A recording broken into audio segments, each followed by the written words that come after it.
ওসমান হাদির মৃত্যুর পর থেকেই বিক্ষোভ করছে ছাত্র জনতা। এখনও শাহবাগ সহ রাজধানীর বিভিন্ন স্থানে অবস্থান নিয়েছে বিক্ষুব্ধরা। এদিকে হামলা, ভাঙচুর ও আগুনের পর বন্ধ রয়েছে প্রথম আলো ও ডেইলি স্টার। সকালেও ধানমন্ডি ৩২ নম্বরে ভাঙচুর করা হয়েছে। পরিস্থিতি নিয়ন্ত্রণে সতর্ক অবস্থানে রয়েছে আইনশৃঙ্খলা বাহিনী।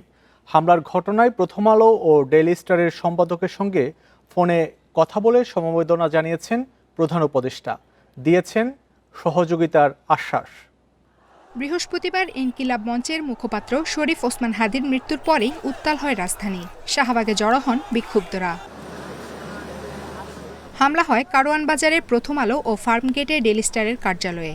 আগুনে পুড়ে যায় প্রথম আলোর পুরো ভবন। পুড়েছে ডেইলি স্টারের নিচতলা ও দোতলা। আটকে পড়া সাংবাদিকদের উদ্ধার করে ফায়ার সার্ভিস। এ অবস্থায় শুক্রবার প্রকাশ হয়নি প্রথম আলো ও ডেইলি স্টার পত্রিকা।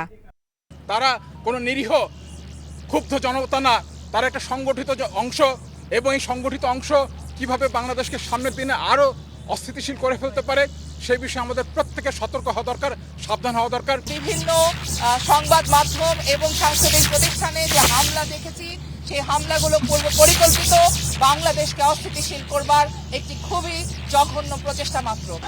রাজধানীর ধানমন্ডিতে সাংস্কৃতিক সংগঠন ছায়ানট ভবনেও ভাঙচুর করা হয়। পরবর্তী ঘোষণা না দেওয়া পর্যন্ত সংগঠনের সব কার্যক্রম স্থগিত রাখার ঘোষণা দিয়েছে সংগঠনটি। আবারও হামলা হয়েছে ধানমন্ডি ৩২ নম্বরে শেখ মুজিবুর রহমানের বাড়িতে। আগুন দেয় বিক্ষুব্ধরা। এই ফ্যাসিসের আতুরঘর, এখানেই ফ্যাসিবাদের উৎপত্তিস্থল। ৭১ থেকে ৭২ থেকে ৭৫।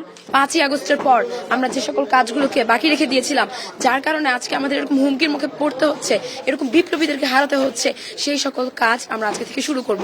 এর প্রথম স্তরে আজকে আমরা ধানমন্ডি ৩২ এসেছি এবং আজকে আমরা এটাকে টোটালি গুড়িয়ে দিতে চাই। এদিকে বিক্ষোভকারীরা শাহবাগে অবস্থান নেওয়ায় বন্ধ রয়েছে যান চলাচল।